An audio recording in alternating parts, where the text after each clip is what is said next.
retour du derby ce week-end, après 2 années dans l'antichambre. Saint-Etienne retrouve les vilains ce dimanche, après une victoire face à Strasbourg à domicile. Alors l'effectif d'Olivier Dalloglio est-il en capacité de l'emporter face aux Lyonnais? C'est parti pour l'avant-match de Peuple Vert. C'est le retour d'une opposition tant attendue.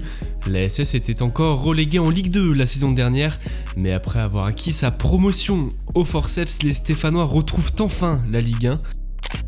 Une nouvelle saison dans l'élite pour retrouver le derby, rencontre tant attendue par les supporters et révélatrice d'une rivalité datée de plusieurs siècles. Pourtant, les supporters stéphanois ne pourront pas se rendre à Décitre ce dimanche. La préfecture s'appuie sur la rivalité très forte et durable entre les supporters des clubs lyonnais et stéphanois. Ainsi, aucun supporter se prévalant de la qualité de stéphanois ne pourra se rendre dans le centre-ville et au Groupama Stadium ce week-end. L'Olympique Lyonnais devrait de son côté jouer devant 57 000 de ses supporters. Et puis dans une interview exclusive accordée à Peuple Vert, Robert Berić avoue ne pas avoir oublié la Maison Verte. Auteur du mythique Berić 90 face à Lyon, l'attaquant a avoué vouloir regarder le retour du derby ce week-end. C'est une rencontre dans laquelle tu dois tout donner, tout le monde l'attend, il faut la remporter, avoue Robert Berić. Une interview exclusive à retrouver en intégralité sur peuplevert.fr. C'est un événement national, Olivier Dalloglio ne mâche pas ses mots en conférence de presse. Le coach stéphanois a décrit une équipe motivée à l'approche du derby. Les Lyonnais de leur côté ont en tout cas annoncé la couleur. Nous allons aborder le derby avec l'obligation de gagner et de tout donner, affirme Pierre Sage.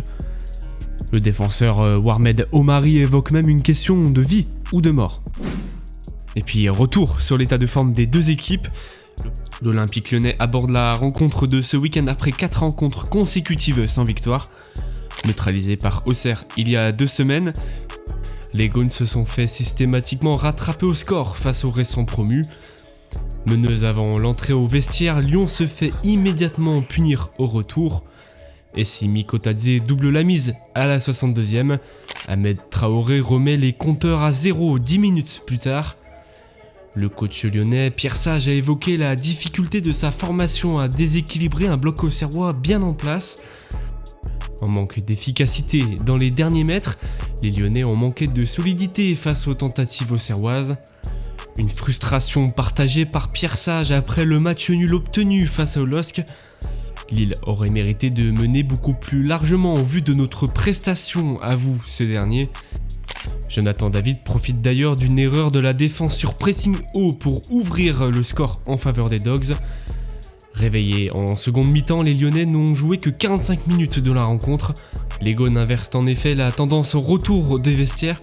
Preuve de caractère ou d'inconstance, Pierre Sage n'est en tout cas pas rassuré par la prestation défensive des siens à l'aube du derby. Ce jeudi, les Lyonnais ont raté la victoire de peu face à Hoffenheim. Dans un scénario complètement fou, les Gaunes ont pris l'avantage à la 93e. Mais le club allemand en a décidé autrement 5 minutes plus tard. Umut Tohnsu égalise pour accrocher le nul. 2 points qui passent sous le nez des Lyonnais. Une prestation qui pourrait aller à l'encontre de leur confiance quelques jours avant le derby. Un point faible sans doute en faveur de l'ASS. Les hommes d'Olivier Dalloglio ont parfaitement joué le coup face à Strasbourg le week-end dernier.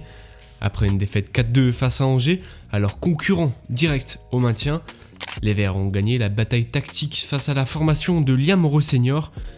Au retour des vestiaires, Michael Nadé traduit la domination stéphanoise en poussant le ballon au fond des filets. Et puis les changements opérés par Olivier Dalloglio ont eu un rôle significatif dans le déroulement de la rencontre. Tout juste entré en jeu, Ibrahim Soko inscrit en effet le second but offrant la victoire aux Verts. Ainsi, avec un bloc-bas, les Stéphanois sont parvenus à contenir les attaques strasbourgeoises. Une prestation pourtant inhabituelle pour la deuxième pire défense du championnat de Ligue 1. Avec Michael Nadé et Dylan Batubinsika alignés, Olivier Dalloglio n'a toujours pas perdu cette saison. Les deux défenseurs ont débuté 3 rencontres pour un total de 7 points sur 9 possibles. Une démonstration défensive qu'il faudra retirer ce week-end à l'occasion du derby. Mais rien n'est fait pour autant, les Stéphanois sont particulièrement en difficulté hors de leur base. Sur un total de 24 buts encaissés, les Stéphanois encaissent 79% hors de leur base. Aucune équipe ne présente un pire bilan défensif à l'extérieur que la SS. Saint-Etienne remporte en effet 90% de ses points à Geoffroy Guichard. L'opposition de ce week-end sous la houlette du derby pourrait être l'occasion d'inverser la tendance pour la formation d'Olivier Dalloglio. Et puis du côté des hommes forts, les Verts devront se méfier d'un Lucas Perry décisif en ce début de saison. Le gardien brésilien de l'OL fait un excellent début en Ligue 1. Préféré à Anthony Lopez, le portier s'est révélé décisif à plusieurs reprises. Mais dans la lignée des gardiens modernes, Lucas Perry pourrait faire très mal aux Verts dans le jeu de transition. Le Lyonnais est particulièrement doué dans les relances et capable d'une bonne lecture de jeu.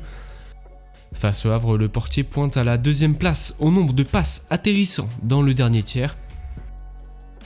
Mais Saint-Etienne pourra compter sur un Zuriko Davitashvili particulièrement en forme ces dernières semaines. Si Mathieu Cafaro ne sera pas de la partie, le Géorgien pourrait permettre aux Verts de l'emporter. L'ex-bordelais avait déjà permis de prendre le dessus face à Auxerre par l'intermédiaire d'un triplé et a mis les Verts sur de bonnes bases face à Angers malgré la défaite 4-2. Le Stéphanois est en effet impliqué dans cette réalisation en 10 oppositions. Zuriko Davitashvili pourrait être le facteur X d'Olivier Dalloglio ce dimanche face à Lyon. Et puis au niveau des absences, l'Olympique lyonnais jouait face à Hoffenheim ce jeudi soir en Europa League. Neutralisé, le coach lyonnais a avancé vouloir faire tourner avant le derby. On veut mobiliser les joueurs sur les deux échéances, on va gérer du temps de jeu, a-t-il affirmé. Une réussite puisque le coach lyonnais devrait effectivement pouvoir composer avec un groupe complet, a-t-il affirmé en conférence de presse. Olivier Dalloglio de son côté peut compter sur une infirmerie qui se vide au fil des semaines. Ivan Masson a retrouvé les terrains la semaine dernière face à Strasbourg. Et si Ibrahima Ouadji a effectué son retour avec le groupe après une nouvelle rechute, l'attaquant postule pour le déplacement au Groupama Stadium. Pierre Cornu également. Un retour du latéral pourrait être bénéfique pour la défense stéphanoise alors que Mathieu Cafaro est suspendu pour la rencontre. Au niveau des absences, Ben Holt devrait rater encore plusieurs mois de compétition après une lourde blessure à l'entraînement. En cas de victoire, Saint-Etienne pourrait flirter avec le top 10. 3 points seraient bénéfiques pour les hommes d'Olivier Dalloglio, alors que les concurrents au maintien disputent des rencontres qui pourraient permettre aux Verts de respirer. Montpellier affronte Brest ce dimanche, alors qu'Auxerre doit obtenir un résultat à Marseille et Angers face au PSG. Alors les Verts seront-ils capables d'enchaîner une nouvelle bonne prestation après la victoire face à Strasbourg ? Dans un contexte particulier cette fois, avec le retour du traditionnel derby. Quels sont vos pronostics pour la rencontre ? Pensez-vous que les Verts sauront prendre le dessus face aux Gaunes ? Réponse ce dimanche à 20h45.